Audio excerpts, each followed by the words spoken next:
नंदुरबार येथील अखिल भारतीय विद्यार्थी परिषदेच्या जिल्हा कार्यालयाचे इमारत भूमिपूजन जी.टी. पाटील कॉलेज महाविद्यालयाजवळील म्हाडा कॉलनीत नुकतेच झाले। या प्रसंगी राष्ट्रीय सहसंघटन मंत्री देवदत्त जोशी उपस्थित होते। तसेच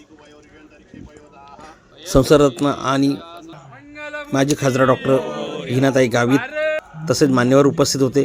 या प्रसंगी मुंबई येथून माजी मंत्री तथा विद्यमान आमदार डॉक्टर विजयकुमार गावित यांनी रुग्णालयातून भूमिपूजन समारंभात शुभेच्छा दिल्या। नंददर्पण न्यूज लाईक करा, सबस्क्राईब करा आणि शेअर करा। धन्यवाद।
साधारणतः 66-67 मध्ये विद्यार्थी परिषदेचं काम नंदुरबारमध्ये सुरू झालं,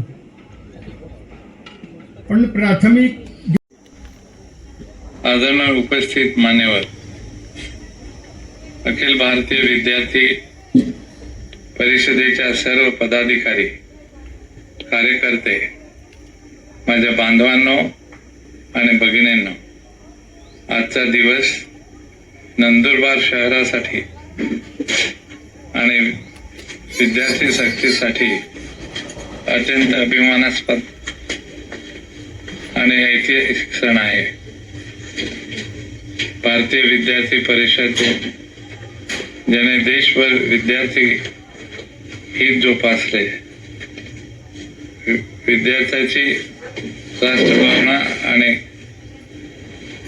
सामाजिक राष्ट्रहित जोपासले, त्याचबरोबर बांधिलकी त्यांचा जागर निर्माण केला। त्या केवळ त्या संघटनेने अभिमानास्पद आणि ऐतिहासिक क्षण आहे। आजचा भारतीय विद्यार्थी परिषद ज्याने राज्यभरात विद्यार्थी हित, राष्ट्रभावना आणि सामाजिक बांधिलकी यांचा जागर निर्माण केला, त्या संघटनेचा मी कार्यालयास त्यांच्या भूमिपूजनाचा हा शुभ सोहळा सगळे साक्षीदार आहोत। भूमिपूजन म्हणजे केवळ एका इमारतीच्या विचारांची, संस्कारांची, राष्ट्र निर्मितीची, नव्या पर्वाची पायाभरणी आहे। हे कार्यालय पायाभरणी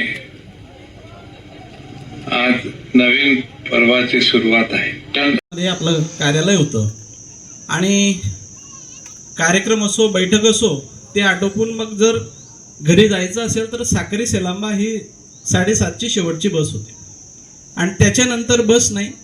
हातोडा पूल नव्हता आणि कुकरमुंडा पूल पण नव्हता। वाया प्रकाशा त्या ठिकाणी प्रवास करावा लागत होता आणि मग ती बस सुटली की मग मुक्कामाची वेळ यायची। मग मुक्कामाची वेळ जर येत असेल आणि अशा वेळेस कार्यकर्ते जर आपल्या कार्यालयात थांबत असतील तर ती एक वेगळी एक सुविधा त्या ठिकाणी आपल्या परिषदेच्या माध्यमातून होत होती. असाच प्रसंग 2 विद्यार्थिनी भगिनींच्या कार्यकर्त्यांचा पण झालेला होता. ते नेमके इथं परीक्षेला आलेल्या होत्या आणि त्यांची बस अचानक चुकली होती, मिस झालेली होती. मग त्यांनी थांबावं असं ज्यावेळेस ठरलं त्यावेळेस ते कार्यालयातच थांबले होते. हा अनुभव मी या ठिकाणी याच्यासाठी सांगतो की आज हे कार्यालय जर आपलं हक्काचं होतंय की जे सातपुड्यातून आणि अतिदुर्गम भागातून जे आपले परिषदेचे आदिवासी विद्यार्थी कार्यकर्ते आहेत त्यांच्यासाठी ही एक चांगली सोय या ठिकाणी होणार आहे, हक्काची सोय होणार आहे.